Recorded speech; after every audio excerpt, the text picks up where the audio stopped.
Guys, मैं हूँ सिंधु। हमने प्रीवियस लेक्चर में पढ़ा था टाइप ऑफ इक्वेशन।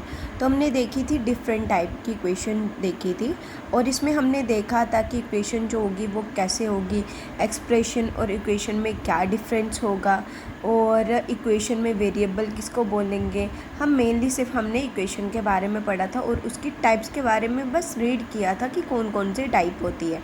आज हम स्टडी करेंगे लीनियर इक्वेशन के बारे में। तो मैंने आपको बताया था कि लीनियर इक्वेशन जो होती है वो 3 टाइप की होती हैं। फर्स्ट क्या थी?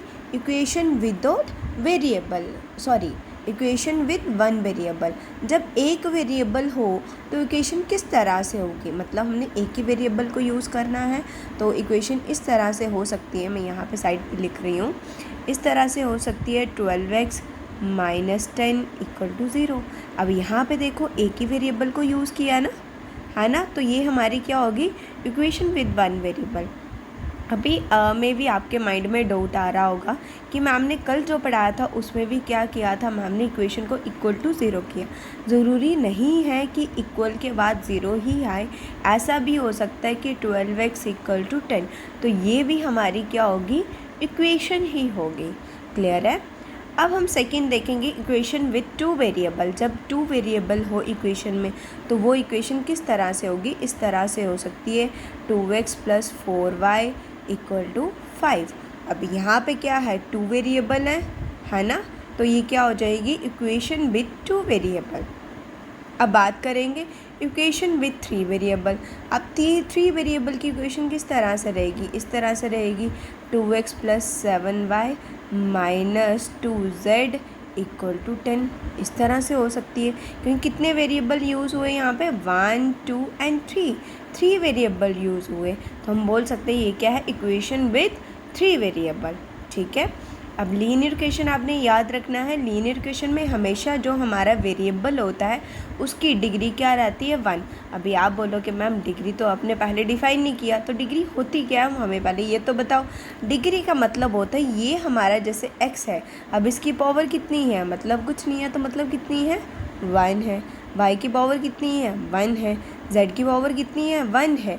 तो ये हमारे पास क्या है? लीनियर इक्वेशन है। जब आपकी इक्वेशन में डिग्री, हाईएस्ट डिग्री जो हो वो 1 हो, वो इक्वेशन हमारी कौन सी होती है? लीनियर इक्वेशन होती है। क्लियर है? अब सेकंड टाइम हम पढ़ेंगे पॉलिनॉमियल इक्वेशन। तो पॉलिनॉमियल इक्वेशन हमारे पास किस तरह की इक्वेशन होगी? पॉलिनॉमियल इक्वेशन होती है कि वो इक्वेशन जो हम वेरिएबल, एक्सपोनेंट और कोफिशिएंट से इक्वेशन जो बनाते हैं उसको हम बोलते हैं पॉलिनॉमियल इक्वेशन बोलते हैं। अब डिग्री इक्वेशन मैंने बता दिया है। डिग्री इक्वेशन क्या होता है कि जो वेरिएबल की पावर है उसको हम क्या बोलते हैं? Degree of equation. अब जो पॉलिनॉमियल इक्वेशन होती है उसमें क्या होता है? सिंगल इंडिपेंडेंट वेरिएबल होता है। इंडिपेंडेंट का मतलब समझते हो? जो किसी पे डिपेंड ना हो। सिंगल इंडिपेंडेंट वेरिएबल होता है किसमें? पॉलिनॉमियल इक्वेशन में। अब पॉलिनॉमियल इक्वेशन जो है उसको हम कैसे रिप्रेजेंट करते हैं वो मैं बता देती हूँ। वहाँ पे हम लिखते हैं p(x) = 0। तो x जो है ये मेरा क्या है? इंडिपेंडेंट वेरिएबल है, ये किसके ऊपर डिपेंड नहीं है। ठीक है। यहाँ पे x की वैल्यू हम जैसे हमने सोल्यूशन निकालने हैं तो यहाँ पे हम x की वैल्यू कोई भी रख सकते हैं इंडिपेंडेंटली, किसी के ऊपर डिपेंड नहीं है। तो ये हमारा क्या था? जर्नल था कि जर्नल पॉलिनॉमियल इक्वेशन जो है वो किसके इक्वल होती है? वो हमेशा 0 के इक्वल होती है। फॉर एग्जांपल पॉलिनॉमियल इक्वेशन इस तरह से हो सकती है कि p(x) = 3x² + 5x + 19। तो ये मेरे पास क्या होगी? पॉलिनॉमियल इक्वेशन होगी। ठीक है। अब पॉलिनॉमियल इक्वेशन आपको पता चल गया क्या होती है। अब पॉलिनॉमियल इक्वेशन की मैंने यहाँ पे आपको 3 टाइप्स बताई हैं।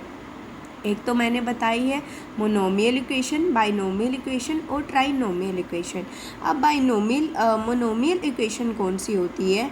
वो वाली इक्वेशन जिसमें वेरिएबल के साथ सिर्फ एक ही टर्म हो उसको हम बोलते हैं मोनोमियल इक्वेशन बोलते हैं। अब इसका जनरल सिंटेक्स किस तरह से हो सकता है? ax + B equal to 0। ये क्या होगा, इसका जर्नल सिंटेक्स होगा, क्योंकि यहाँ पे देखो आपके पास ये जो x वाली टर्म है वो कितनी है, 1 है। तो ये इक्वेशन हमारी कौन सी होगी, मोनोमियल इक्वेशन होगी, एक ही टर्म है, ठीक है।